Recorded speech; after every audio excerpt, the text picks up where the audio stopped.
ISKCON founder Acharya Srila Prabhupada ki jai. Bhakti founder Srila Prabhupada ki jai.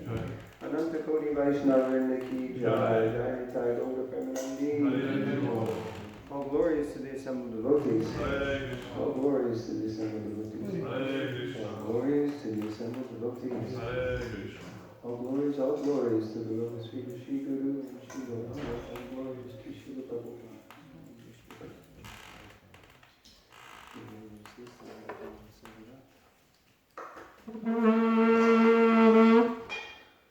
So we were going to be using the thing, but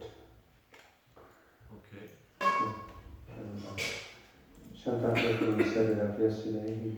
He did know. I told him the other day, but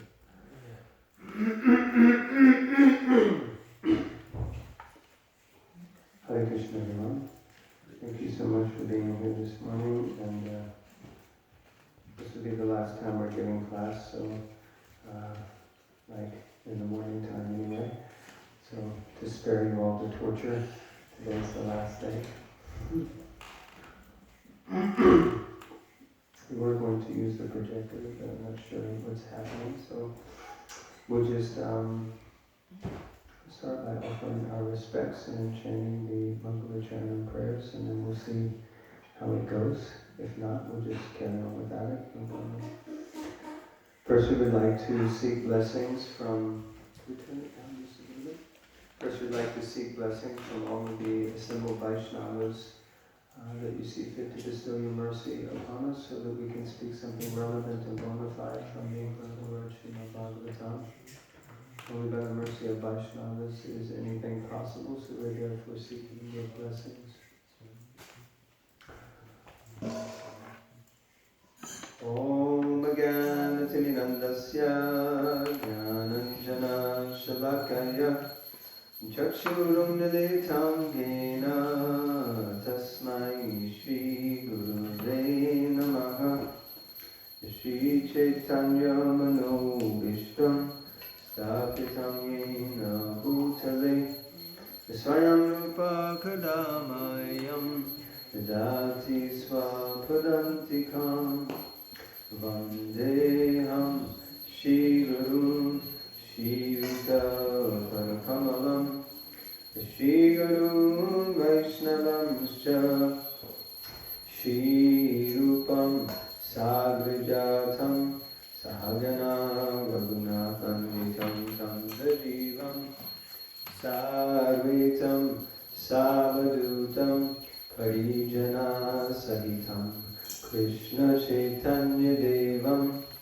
Shri Radha Krishna Param Sahagana Lalita Shri Vishakam Vitamsha He Krishna Karuna Sindhu Dinabandhu Jagatpate Gopisha Gopika Kanta Radha Kanta Namostute Tapta Kanchana Gaurange Radhe Vrindavaneshwari Vrishabhanu Sute Devi Pranamami Hari Priye Vancha Kalpa Tarunayascha Kripa Sindhya Evacha Patitanam Pavanebhyo Vaishnavebhyo Namo Namaha Shri Krishna Chaitanya Prabhu Nityananda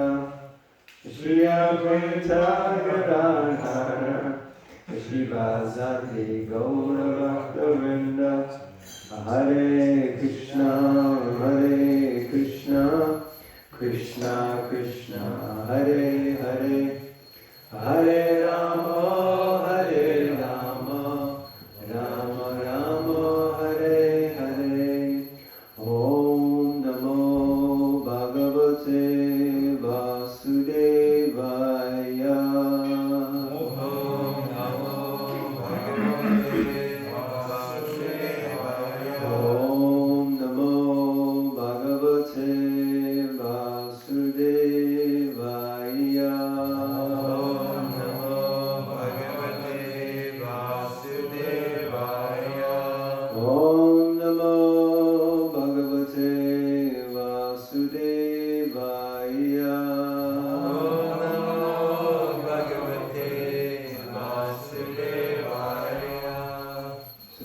from the Grantaraj Srimad Bhagavatam, 4th canto, chapter 20, verse 18. And again, deviating from the normal verse and purport that we would usually do during class time. But everyone can please repeat. Sprishantam parayo premna, Sprishantam parayo premna, Viditam svena kamana, Viditam svena kamana, Shatakratum parishvajya, Shatakratum parishvajya, Vidvesham visasarjaha, Vidvesham visasarjaha, Sprishantam parayo premna, Sprishantam parayo premna, Viditam svena kamana, Viditam svena kamana, Shatakratum parishvajya, Shatakratum parishvajya, Vidvesham visasarjaha, Vidvesham visasarjaha. Someone else would like to repeat. Sprishantam padayo premna, Sprishantam padayo premna, Vriditam svena karmana, Vriditam svena karmana, Shatakratum parishvajya, Shatakratum parishvajya, Vidvesham visasarjaha, Vidvesham visasarjaha. Sprishantam padayo premna, Sprishantam padayo premna, Vriditam svena karmana, Vriditam svena karmana, Shatakratum parishvajya, Shatakratum parishvajya, Vidvesham visasarjaha, Vidvesham visasarjaha. Sprishantam padayo premna, Sprishantam padayo premna, Vriditam svena karmana, Vriditam svena karmana, Shatakratum parishvajya, Shatakratum parishvajya, Vidvesham visasarjaha. Vidvesham visasarjaha. Ladies, please. Sprishantam padayo premna, Sprishantam padayo premna, Viditam svena kamana, Vriditam svena karmana, Shatakratum parishvajya, Shatakratum parishvajya, Vidvesham visasarjaha, Vidvesham visasarjaha. Okay, so word for word translation. Sprishatam, touching. Adiyo, the feet. Prena, in ecstasy. Vriditam, ashamed. Swena, his own. Karmana, by activities. Shatakratum, King Indra. Parishvajya, embracing. Vidvesham, envy. Visasarja, gave up. Ha, of course.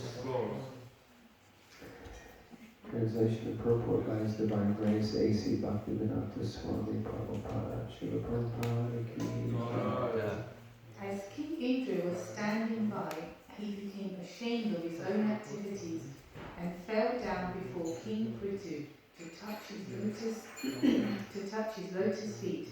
But Prithu Maharaj immediately embraced him in great ecstasy and gave up all envy against him for his having stolen the horse meant for the sacrifice.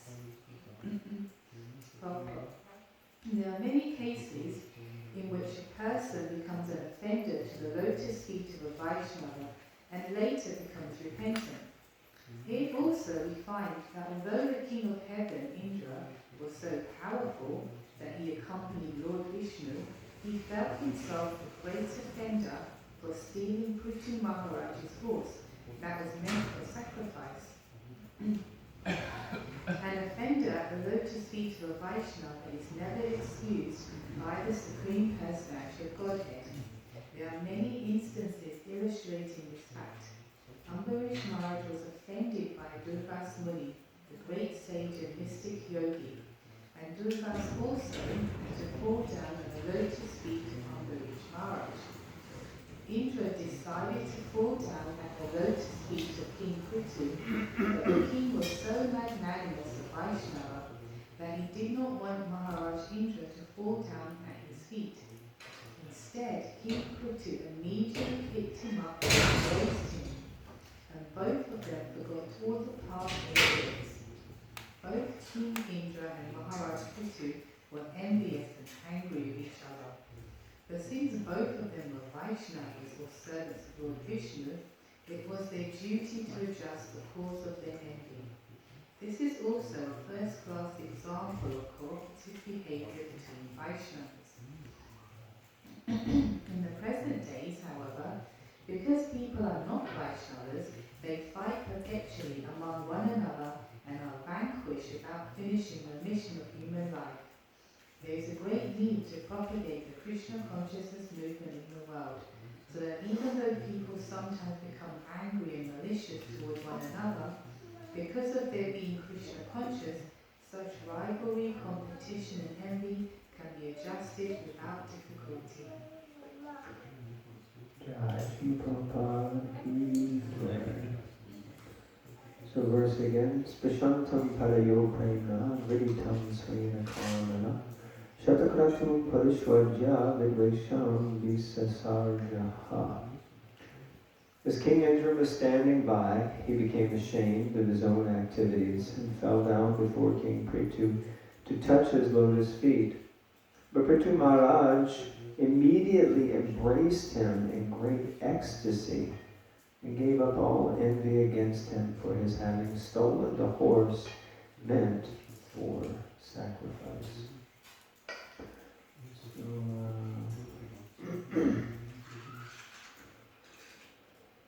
So this is the pastime of King Prithu and Lord Indra. I imagine everyone here is familiar with this pastime. Anyone not familiar with this pastime? Anyone who's kind of a little like, oh, something. Okay. So, just to set the scene a little bit, Prithu Maharaj is incarnation of the Lord. I think he's a Shakti Avesha avatar, if I'm not mistaken. And he was performing Ashwamedha Yajnas. And he had successfully performed 99 of them. And he was about to perform the 100th Ashwamedha Yajna. Now, of course, anyway, we won't get too much into the details, we don't have so much time, but performing an Ashwamedha Yajna is not an easy task, and it requires immense resource, gold, ghee, so many products, which is why when Yudhisthira Maharaj was on the planet, just to perform one was very, very difficult, and he had to gather so much resource together. So for Prithu Maharaj to perform 99 of them and be about to perform 100 was quite a task. And he was, as well as being an incarnation, he was also a devotee of the Lord. But as he began to perform this 100th horse sacrifice, someone became a little worried, and that was King Indra. And King Indra began to think, oh no, if he performs 100 horse sacrifices, he will equal me. And if he equals me, then he could easily usurp my position, and then he could become the king of heaven.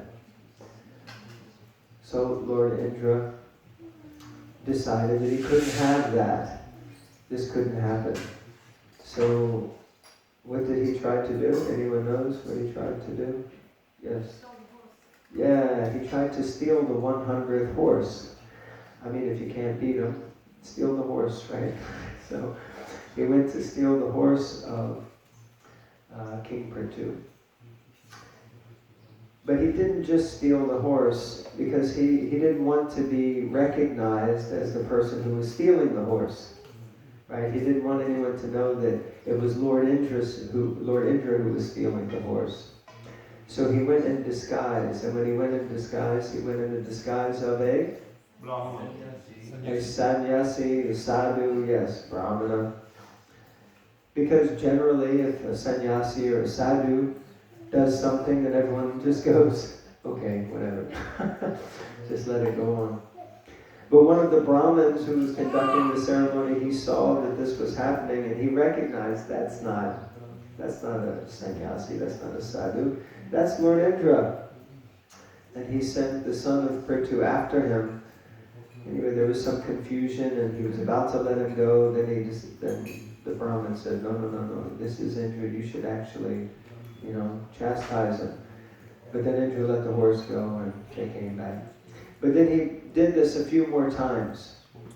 And it's described that every time he dressed up as a false sadhu, a false sannyasi, he created an entire sampradaya of false sadhus, of pseudo devotees. And so this is actually a problem because, if you're creating a whole sampradaya of false sadhus, this can be detrimental to society in general. And so it was brought up to Prithu Maharaj, it was brought up to the Brahmanas, and the Brahmanas were about to chant mantras to bring Indra to them, and they were basically going to throw him in the fire because he had been such a naughty boy, because he had been so bad. And then I think it was Lord Brahma, he came and said, no, you can't put Indra in the fire. That's not going to work. That's not going to be a good idea. So he pleaded with Prithu Maharaj to just be happy with 99. Don't worry about number 100. Now Prithu Maharaj is a king. He's a Kshatriya. By nature, Kshatriyas they're competitive personalities. They like to win. They like to be the champion. They like to be the winner. And if they set out to do something, they're usually pretty determined to make sure it happens. So this was quite a big ask, quite a big request made from Lord Brahma to Prithu Maharaj. And he said, if you do this, it will be for the best. Otherwise, if you continue to act the way that you're acting, Indra is going to keep acting the way that he's acting, and it's never going to be resolved. He's going to keep creating these apasampradayas, and you're never going to finish the yajna anyway. So better that you just stop there. So that's a rough introduction. So we've created a acronym for today's class. Does anyone remember the acronym for yesterday's class? CARE. Wow. Okay. Yes. CARE. Anyone remembers what the letters stood for? C. Community. The what? Appearance of the Lord. Appearance of the Lord. R. We have to take responsibility. Thank you, dear mother. And E. Expert leadership. Well done. Thank you so much. That was good. So today the acronym is FAME. FAME. Because Prithu became famous for his humility in only performing 99 horse sacrifices. So the first letter F we put a stand for forgiveness, because Prithu, he not only accepted the situation, as it were, but he also forgave Indra, as we see in this particular verse. Yet Indra himself realized, maybe I made a mistake here, when it got too far, but Prabhu Maharaj said, no, please don't do that. And he actually forgave him on the spot. Well, he forgave him at that time, but what's interesting is if you look at the past time, Lord Vishnu does appear and does explain and just, he's very dear to me, Indra. And it's very interesting in this sense that Prithu listens and takes the guidance of authority or seniors. So it's a very important point there, that he doesn't just become sentimental and say, okay, because sometimes with sentiment, the forgiveness isn't complete, if that makes sense. It's almost like, okay, you're senior, okay, we're devotees, we're supposed to act like this. But he actually listens to the senior guidance and feels, okay, this makes sense, okay, I understand. And then from that, there's a genuine change in the heart, and he forgives genuinely, so there's no grudge left, as it were, from Prabhu Maharaj. Yeah, it actually, as I mentioned yesterday, is we choose often controversial topics because you think Lord Brahma comes and tells Prithu Maharaj, just don't do it. But you think, why did he go to Indra and tell Indra to stop?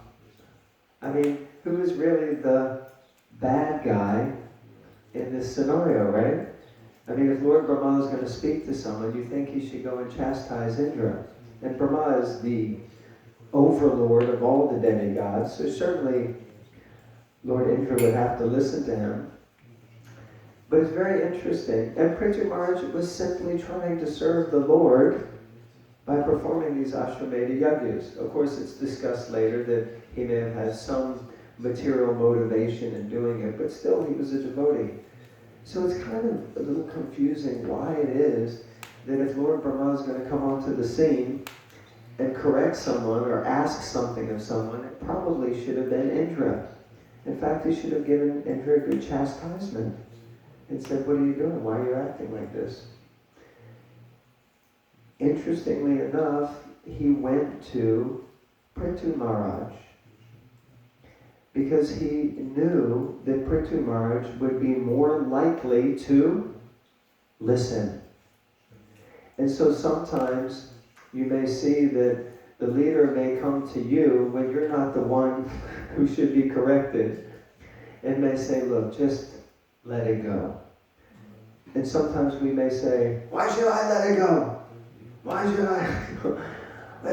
I'm not the one with the problem here. He's the one.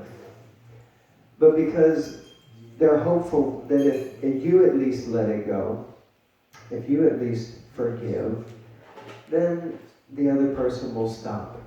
Because as I mentioned yesterday, sometimes if there's two people with issues, it's only when one person decides to become humble in the situation that there's no resistance. So like that. So forgiveness isn't something that's easy. And then, of course, Prithu Maharaj didn't completely forgive, as Bhava was saying. It was only when Lord Vishnu came and Vishnu specifically petitioned Prithu Maharaj. He said, you're my dear devotee, but Indra is also my dear devotee. I also appreciate what he's doing. So I beg you to please forgive him. But then Indra was so overwhelmed by the emotion of the situation that in this verse that we read today, he offered obeisances to Prithu Maharaj. And then Prithu Maharaj picked him up and embraced him, and this whole thing happened. So when we're willing to forgive or let go, sometimes then we create space for the Lord to intervene. So the next letter.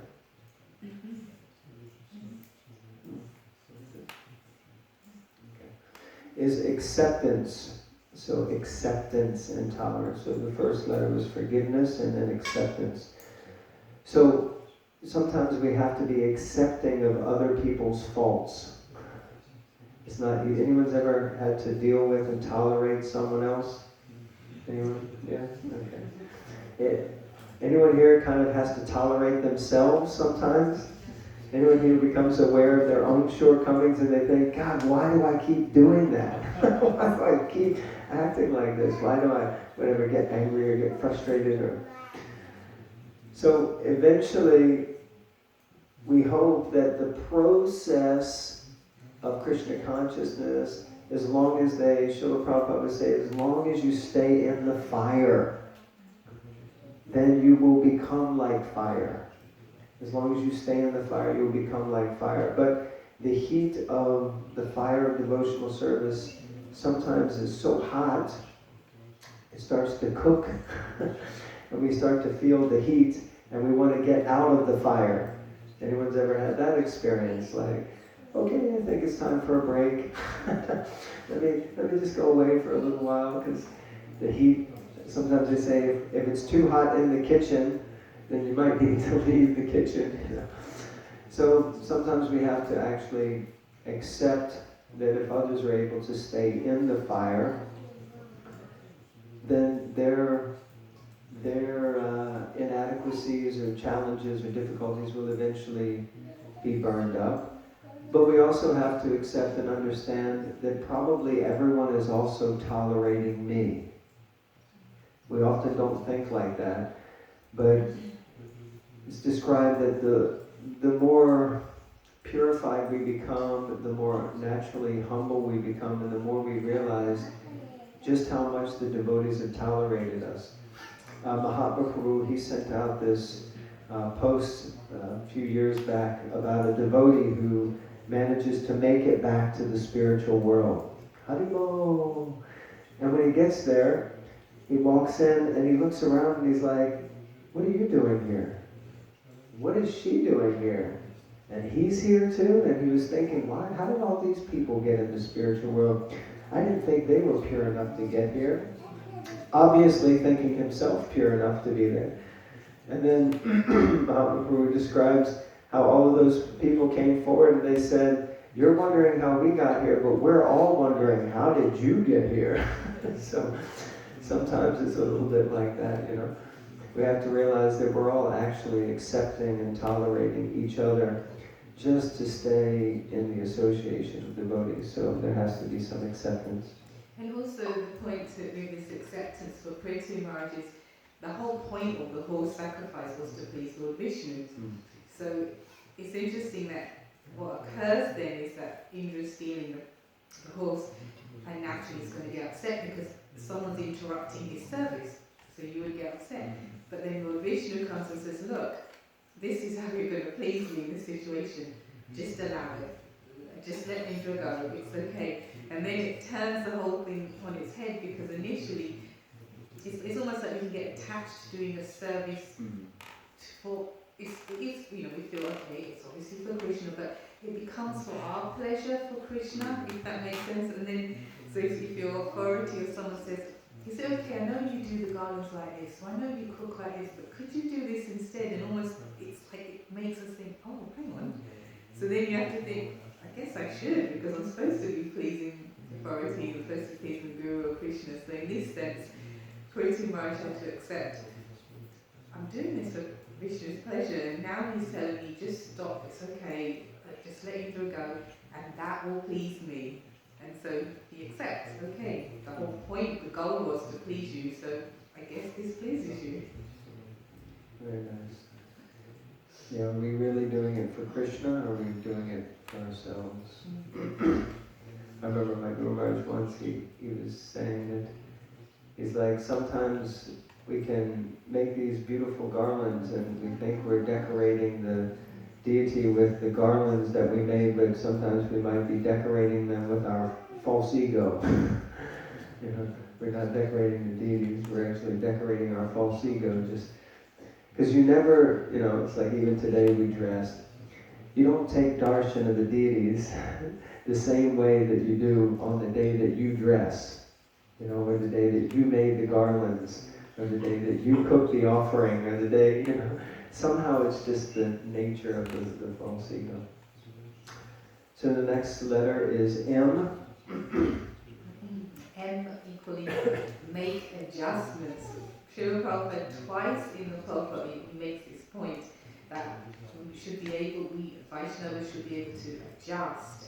And he says, Prabhupada says, that since both of them were Vaishnavas or servants of Lord Vishnu, it was their duty to adjust the cause of their envy. He also says, because of their being Krishna conscious, such rivalry, competition and envy can be adjusted without difficulty. So the point being made is, to the degree that we're a devotee, we can adjust. A bit like if we're on a train track and okay, the train driver knows this is a path, this is how I'm supposed to go. But sometimes the track may, I mean, I didn't own a train, my brothers did, so that, you can switch something and the track goes like that, so then the train goes like that. So the driver has to adjust. If they're like, no, I want to keep going here, they may go somewhere they shouldn't go. So it's like, in the same way Prabhupada is saying that, to the degree that we're Krishna conscious, you can adjust. It may, the situation, the day may not turn out the way we want it to do, the service may not, but if we keep the goal in mind, which is to please Krishna, then okay, I guess I can adjust. And this just tests us as well, regardless of the other person, it tests us more than the other person. And the last one is envy. So we had, what's the acronym?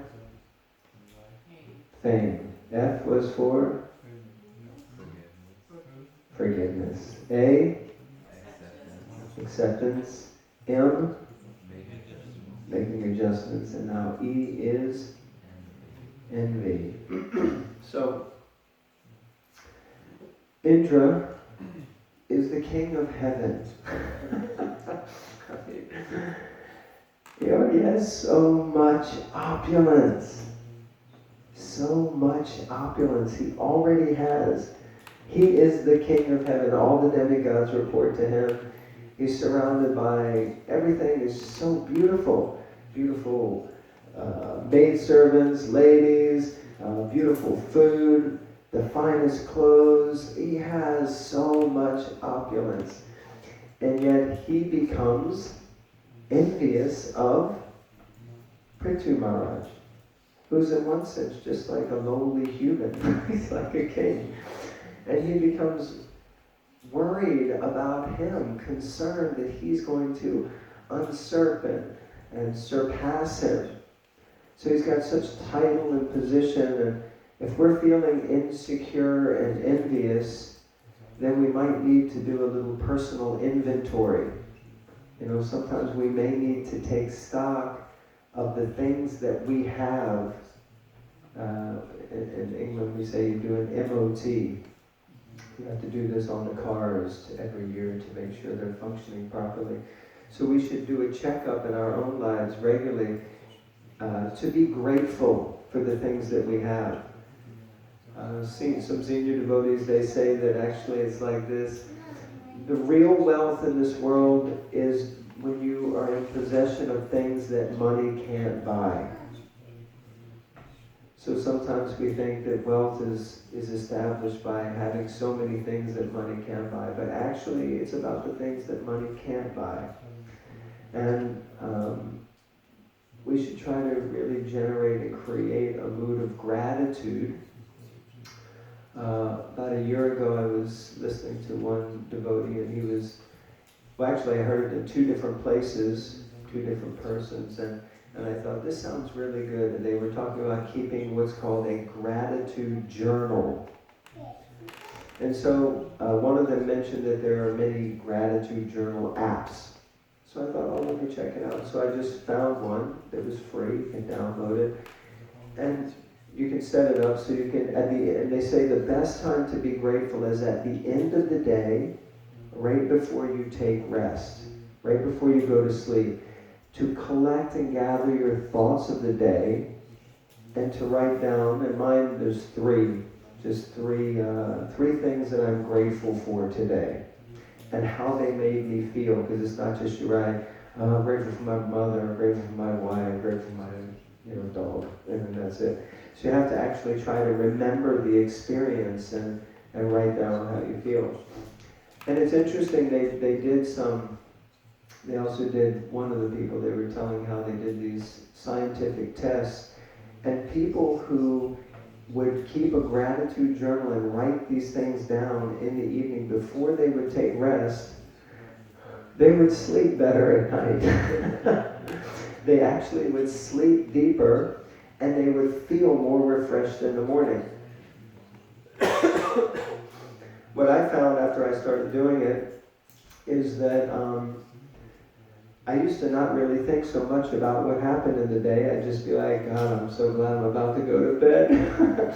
And then the next morning you get up and you're like, okay, now I'm awake and I've got to get on with the day. But it creates a certain mentality and consciousness that at the end of the day you're grateful. And of course we have to be grateful to Krishna for giving us, providing us the opportunities that He's created. So it generates and creates this mood of gratitude. But then the next morning I found that those things were fresh in my mind, and they were the first things that I was thinking about in the morning. So I would go to sleep grateful, having reflected on the day, and in the morning I would wake up and the first things that would come to mind were those things that I was grateful for the day before. And so I would end the day with a grateful heart and start the day with a grateful heart. And if we feel grateful in our lives, then it's less likely we're going to feel like we have to be envious of someone. Does that make sense? It's like the positive way of uprooting envy by just generating and creating a grateful heart. And of course, if there's this saying, I've repeated it a few times, different devotees, but there's a saying that if you're not grateful, then you are a great fool. I think we tried this the other night. I'm not sure how that translates into French. But because in English, you spell it grateful, and you say great fool, like great, like you're a great Maha fool. Maha Murka, I think is the word. Maha Murka. So like that. Okay. Yeah, So in conclusion, this whole process of association and service is designed, in terms of this association, many devotees, is designed to purify us and to help us cleanse our heart, basically. Sometimes, in a sense, this might sound a bit frivolous, but in a sense, it's not so much about the building or the service or this, but it's about us coming together, and that point I was making, being knocked almost together, but the point being that we come out of it purified and cleansed and Krishna conscious, and it's not necessarily the activities, as it were, that give us that result, if that makes sense. It's not that one activity almost is better than the other one, or someone is better. So we could almost like take an inventory, as we were saying, on a daily basis of our activities, of our services, association, and like you were saying, that is it bringing me closer to Krishna? Is it making me Krishna conscious? I remember one time, some years ago, I was having some difficulty with one devotee, and I was talking to my friend, and I was regularly talking to my friend about it. And one day she turned around and she said, for me it was so powerful because it just cut the leela, as it were, for me. She said, she's listening, she's a really good friend, she's listening, and I was talking every day. And then she finally said, where's Krishna in all of this? I felt like someone just cut the atmosphere, and I felt so embarrassed, and I was like, yeah, that's true. I'm just downloading about this particular devotee that it was all the time, and that's all she said. Where's Krishna in all of this? And I never mentioned it again, and I felt, wow, that was really good. So yeah, it's just like taking inventory of, am I behaving in a way, not just am I behaving, but am I reacting in a way? That's just bringing me closer to my original goal of being here anyway, which is to be Krishna conscious. You come here we get the challenges and issues, but I didn't choose to get them. But I just read Prabhupada's books, I just wanted to be a devotee. So am I progressing on that path? And that's what I feel like we see with Prithu. At the end of the day, just let go and said, okay, I was going to do 100 more sacrifices. It didn't work out. But Lord Vishnu himself has come before me. He's telling me, he's pleased with me. So I guess I'm happy with that. And in the end also, Indra gave up his envy and they embraced in the presence of the Lord. So it was, I guess you could say, and they all lived happily ever after. So it was one of those magic moments. Okay, so we'll finish here because we have an early start with the course today. Anyone has any questions, comments, reflections, any chastisements, anything that you go over down Prabhu you would like to add or subtract? Well, I was reflecting on this pastime and what's happening between the people for European Union and the people from a Russia point of view. Because they could, if they wanted, they could solve the problem in a peaceful way. But we see that everyone is camping on his own position without any concession possibly. Then we comes up to a fight